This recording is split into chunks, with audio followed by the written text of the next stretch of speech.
এটা আসলে ডায়েরির আসলে প্রয়োজনই হয় না।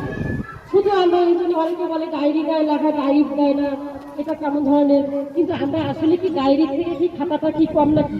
খাতা তো প্রত্যেক ক্ষণে ক্ষণেই আপনারা ইউজ করেন, লেখাতে গেলেই খাতাটা চোখে পড়ে সব সময়।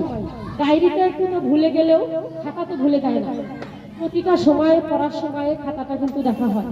তো সেখানে যদি আমি বাসার পড়া প্রতিনিয়ত দেই, সেখানে তো আসলে ডায়েরির প্রয়োজনে হয় না। তো সেখানেও যদি আপনাদের ভুল ত্রুটি হয়ে থাকে বা আপনারা যদি মনে করেন আসলে এটা ঠিক না, ডায়েরিতেই লিখতে হবে, তাহলে আমরা আসলে ওটাই চেষ্টা করবো যে ডায়েরিতে লেখার জন্য। তখন আবার হবে কি, খাতায় যেভাবে আমরা লিখে দেই একদম যে ওই হুবহু পড়া খাতায় দেখে লিখবে, তখন কিন্তু ওইটা হবে না। তখন আপনাদেরই খাতায় লিখতে হবে, আপনাদের পিছে পিছে ছাত্ররা লিখবে। আমরা ওই জন্য ভাবি খাতায় লিখলে তো আবার ডায়েরিতে লিখতে হবে। আমরা এখন তখন এরা তখন নতুন সবাই নতুন, সবাই লেখার সুন্দর করার জন্য আমরা খাতাতে ওইভাবে লিখতে করার চেষ্টা করি, যাতে করে ওরা ওই রকমের লেখা আসতে পারে। ডায়েরিতে সত্যিগুলো অনেক ডায়েরি বোঝে না, লিখতে লিখতে পারে না, কি দিলে সেটা খাতায় তুলে দিতে পারবে না।